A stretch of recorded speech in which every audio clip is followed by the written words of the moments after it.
Hi, I'm Joe with Lone Mountain Truck Leasing, and today we are going to go over every owner-operator's favorite subject, after-treatment systems. We're going to give you a brief hopefully we can give you a brief understanding of how the after-treatment system works, and then we will give you some tips if you get into a shop and they present you with a large bill. And finally, we will have one of our shop managers give you some more tips on questions you should be asking a shop if they tell you you need to replace your after-treatment system. First, we're going to show you a short video from Cummins to give you a basic understanding of how an after-treatment system works. Our 2010 solution consists of our proven base engine with cooled EGR, along with the Cummins after-treatment system, which will include selective catalytic reduction, commonly referred to as SCR. Let's take a closer look at this fully integrated system on a Cummins ISX 15 for 2010. The Cummins after-treatment system for 2010 consists of the Cummins particulate filter, a decomposition reactor with a diesel exhaust fluid dosing valve, an SCR catalyst, and electronic controls. The OEM will provide a DEF holding tank, which will be installed on the frame and incorporate heating elements for the SCR tank and supply lines. Here's how the system works. Exhaust enters the particulate filter over a catalyst into a wall flow filter. Carbon particles are contained in the filter. Nitric oxide in the exhaust gas is converted to nitrogen dioxide in the diesel oxidation catalyst. As the nitrogen dioxide flows through the wall flow filter, it reacts with the carbon to produce carbon dioxide.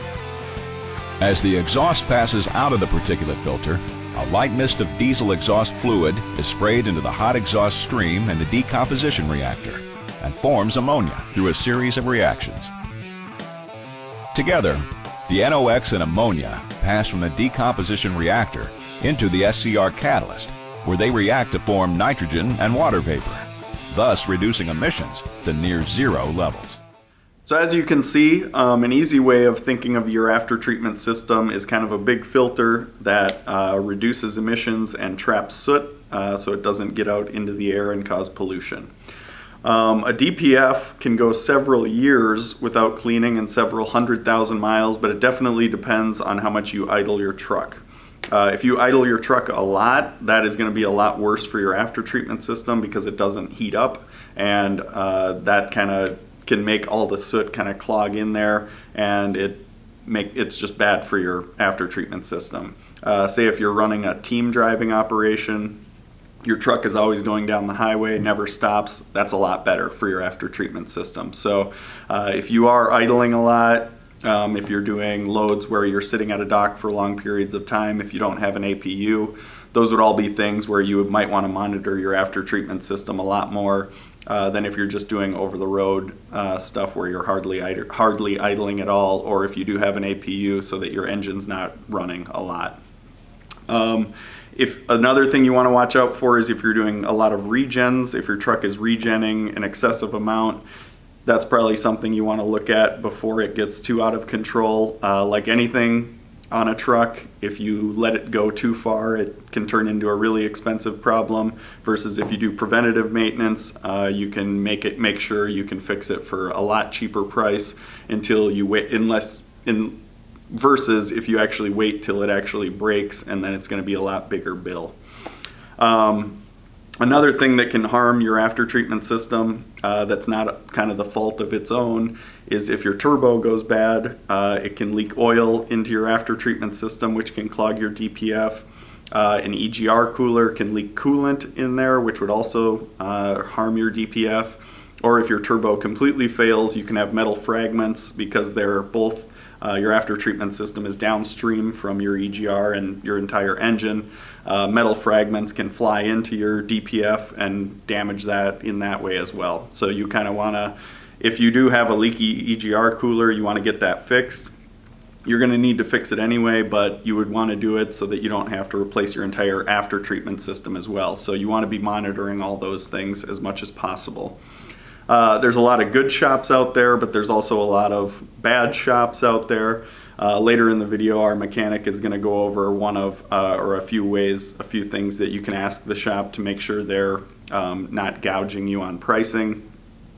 As with any large repair in a shop, you want to be skeptical. You want to do some research. If they're telling you to replace something, a good thing, I mean, just Google it would be one way of, finding out something, so you learn a little more and you can talk to the shop a little better. Another good resource would be the truckersreport.com. There's a lot of people on there that answer and can give you a lot of information. You could even just scan or take a picture of your estimate and post it on there and ask what people think. You get a lot of reactions and you can get a lot of good info on there as well. So that would be a good resource for you. If the shop tells you you need a new after treatment system, which we see all the time with our customers, you want to start asking questions. The vast majority of the time, your whole system does not need to be replaced. We have a lot of instances where people bring one of their trucks to a shop. The shop says you need to replace the entire after treatment system, and we have our customer bring it to us for a second opinion. And when they bring it to us, it simply needs a couple $100 sensor or needs to have the DPF cleaned.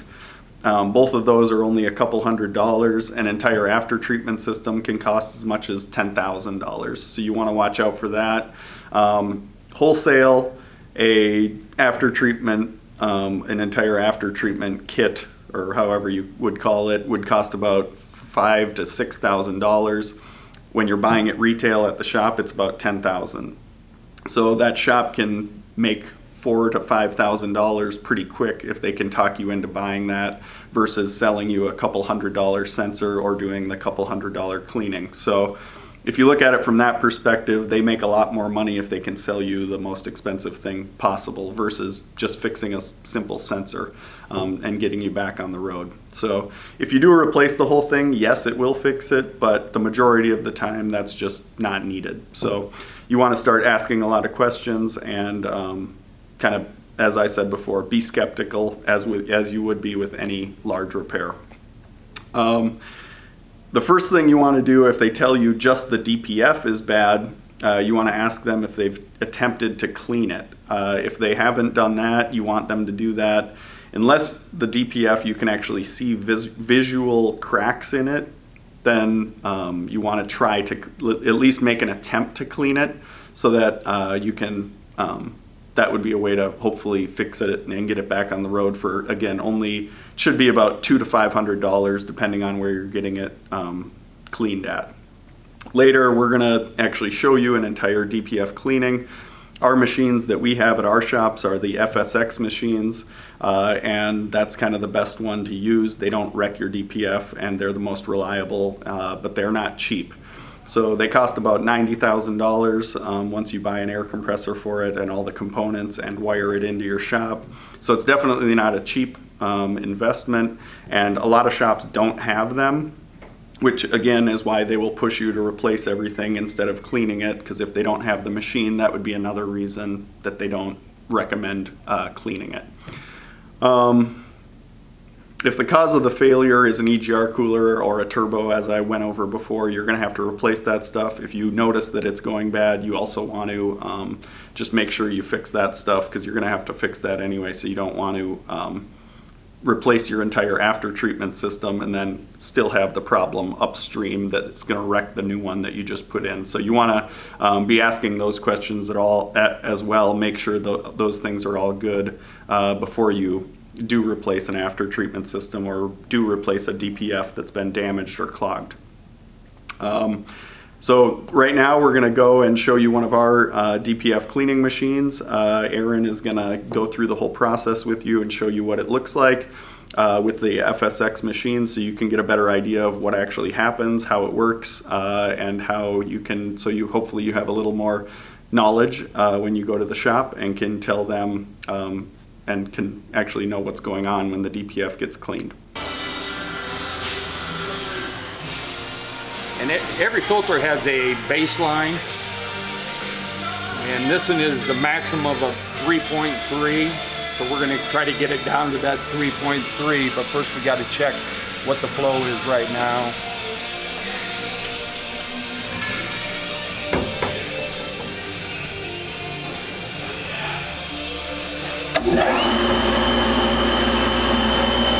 Right now it's sitting at about 3.9, and our baseline is max of 3.3.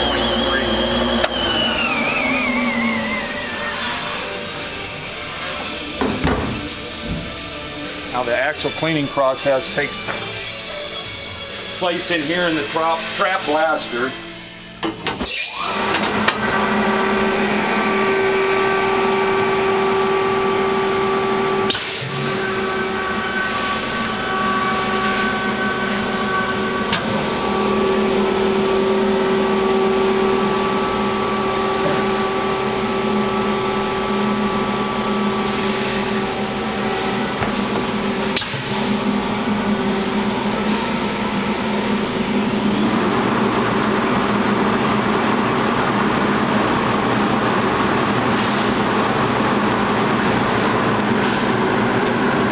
This is actually going to clean the filter from both ends.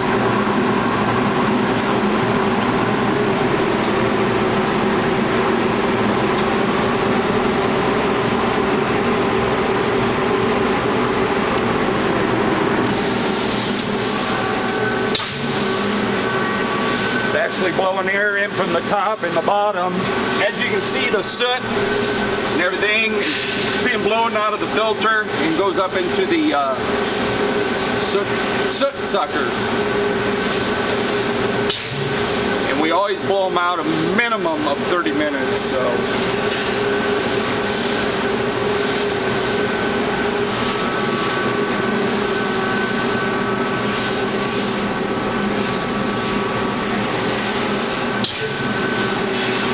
we have our timer right here. We'll run it for 30 minutes.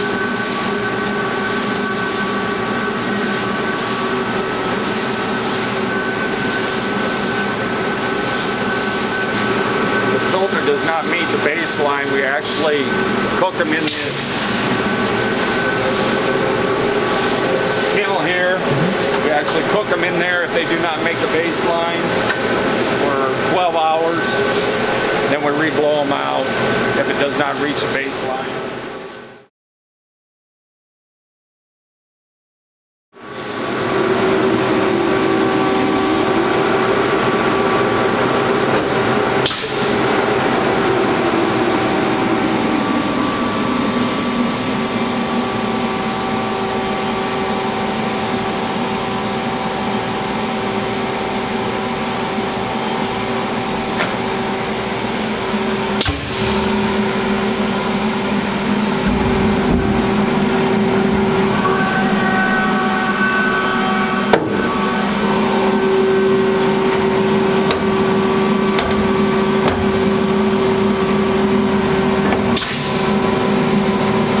Just going to retest for the airflow. As you can see, it's at about 3.1, 3.0, 3.1, so it's good. The baseline being between 2.8 and 3.3. That filter is good.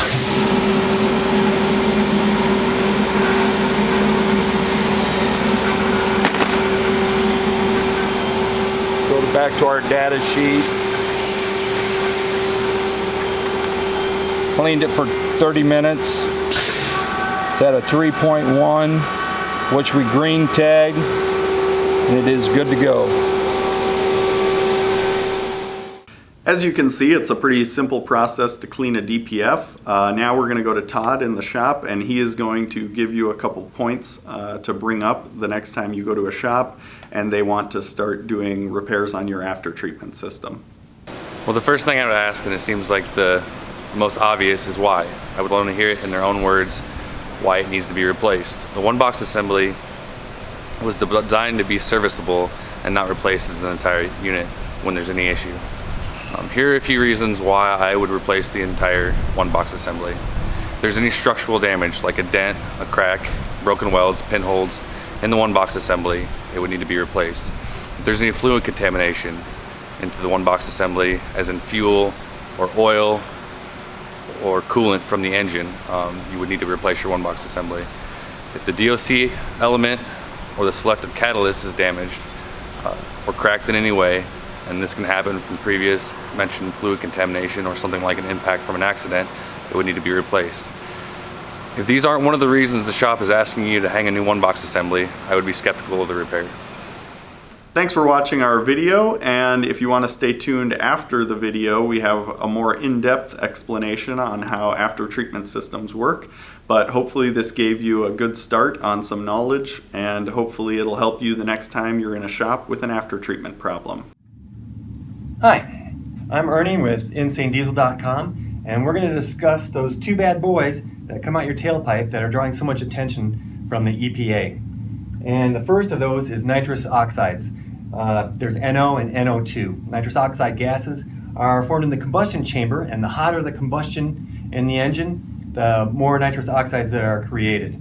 The second is DPM, or diesel particulate matter, and that's the black smoke you see coming out the tailpipe when you step on the gas really hard and you look behind you and then you see all that black smoke. It's soot, or in other words, partially burned fuel. And no one likes breathing those either, right? So unfortunately, those two are formed under the opposite conditions, so we can't get rid of one without creating a larger amount of the other one. High efficiency and high temperature combustion creates nitrous oxides, and cooler combustion and less efficient combustion creates DPM, or soot. So let's go on and to the EGR and how the EPA decided to use that in order to try to limit the number of nitrous oxides coming out the tailpipe. And it does that by taking some of the exhaust that normally would all go out the engine and recirculating it back into the intake through an EGR valve. That EGR valve determines how much goes in there based on driving and engine conditions. But the amount can be 30 to 50%. And the nice thing is that it reduces nitrous oxides. The downside is that's replacing nice fresh air fuel mixture coming into the engine and results in a less efficient, however cooler, but less efficient combustion process. And that means you're going to lose gas mileage and power. Also, even though we're dropping nitrous oxides, having a less efficient combustion means more fuel goes out unburned, and that is DPM, or soot. And when that soot comes back in through the exhaust, it coats kind of the intake and the inside of the combustion chamber and blows by or washes by and ends up in your oil. And that's how soot, or more soot than usual, ends up in the oil of a diesel engine. And that soot is abrasive and can cause damage or premature wear to the bearings and the other surfaces that the oil is supposed to protect and lubricate. Okay, now that we've dealt with the nitrous oxides coming out the exhaust pipe by cooling the combustion in the combustion chamber, the EPA decided that it next wanted to address the DPM, or the diesel particulate matter, soot and smoke that comes out the tailpipe, especially since a little bit more is created by inefficient process with the EGR valve. And so we come to our next set of acronyms, the DPF, and the DPF is the diesel particulate filter. And it kind of looks like a muffler. It's about the same size and shape, but it's a very fine filter. And the soot and exhaust smoke that's coming out of the engine is caught in a screen that filters down to 1 micron, so very fine. And that works really good for a short while. At some point, however, the gooky soot starts plugging up the DPF, and that causes a little back pressure to the engine and causes it to run a little efficiency, and that triggers the computer to go into regen mode, or regeneration. And for regeneration, we got to bring that DPF up to about 1100 degrees, about 600 degrees Celsius. And to do that, one thing that car manufacturers came up with was to dump fuel into the combustion chamber, but after the normal combustion had already taken place. So it wasn't fuel that went actually into providing more power for the engine. It was fuel simply meant to provide heat and bring this DPF up to that temperature necessary to burn off the rest of that diesel particulate matter and have a cleaner exhaust. Now the problem with regen mode is it requires high RPMs, and that works good if you're going down the highway. But if you're just driving around town and the regen mode kicks in, through stopping and starting, it may not be able to complete the regen process. And that becomes problematic if that happens a lot, because it starts to plug this up and it doesn't get burned out. Again, that provides back pressure to the engine, makes the combustion less efficient, drops power and gas mileage. And plus that fuel that's being dumped in there doesn't go to moving the car forward anyways. It just goes to creating heat, and that can really drop your gas mileage down. But the problem comes when this is not completely cleaned out several times when it wants to be or needs to be, and it becomes plugged. And at that point, the engine performance really gets shut down, and the options are to take it off and get it cleaned, which is very expensive, or to replace it, which is even more expensive. It's like upwards of $8,000 sometimes to replace these things. In these devices, we're using precious metals such as palladium and platinum, so they can become quite expensive. All right, and so again, very often this soot causes a back pressure, and that causes the exhaust gases to not be fully purged from the combustion chamber, and that soot is then again ending up in your oil, and it's becoming quite a serious issue with the amount of soot that is ending up in the oil. And one of the issues is, of course, the soot is an abrasive, and it's damaging to the engine bearings and to the camshaft and the lifters and so forth. But also that the oil ports and the oil orifices that feed the bearings are in the newer engines quite small, and that soot can plug those up. Also, some of that fuel that's being dumped in there after the initial combustion has taken place is also being partially burned and creating more soot in there, adding soot to the soot that's in the oil. And some of that fuel is actually not being burned at all and is washing away the oil film that protects and lubricates the piston when it's going up and down in the cylinder, and it's causing premature wear in the cylinder walls. And then that oil, or that fuel, continues to end up in the oil, and it gets into the bearings and replaces the oil that should be lubricating the bearings. And what we're finding is that it is causing catastrophic engine failure by destroying the bearings. So it's very important that this stay in as good condition as possible. And we're also going to show you another way that we can radically reduce the damage that potentially can happen from the use of the DPF. The goal to reduce diesel particulate material coming out the tailpipe has been met, but it comes sometimes at quite a significant cost to your engine. All right, now we've got the EGR dropping nitrous oxides, and we've got the DPF dropping DPM, or soot, that comes out the tailpipe. However, remember that the DPM, or the DPF, diesel particulate filter, needs some very high temperatures to bring that soot level down. And remember, high temperatures create nitrous oxides. So the EPA decided then, in 2010, that it was time to work on those nitrous oxides again. And the levels for nitrous oxides were lowered, and the car manufacturers had to come up with a way to make that happen. And here's what they came up with. It's called, as you can see, our next acronym is the SCR, Selective Catalytic Reduction. And so that is another muffler-shaped device that's put into the exhaust system, and it works in conjunction with DEF, which is diesel exhaust fluid. And so how that works is DEF, diesel exhaust fluid, is basically ammonia. That's going to be your chemically expressed NH3. And this also is computer controlled, and what it does is it sends that DPF down a line and injects it into the SCR, the Selective Catalytic Reducer. And the NH3, the ammonia, combines with the NOx from the engine, NOx, and out the tailpipe comes some nice harmless water and nitrogen. Those are things we normally breathe in the air, and everybody's happy when that happens, right? So now the DEF is probably, you may have noticed, it's a little blue cap, usually in the fuel filler door, and you buy it in boxes, so actually gallon containers that are in boxes. And it's essential that you keep that DEF fluid up past a certain level. When it starts getting low, it'll put a little warning light on your dash.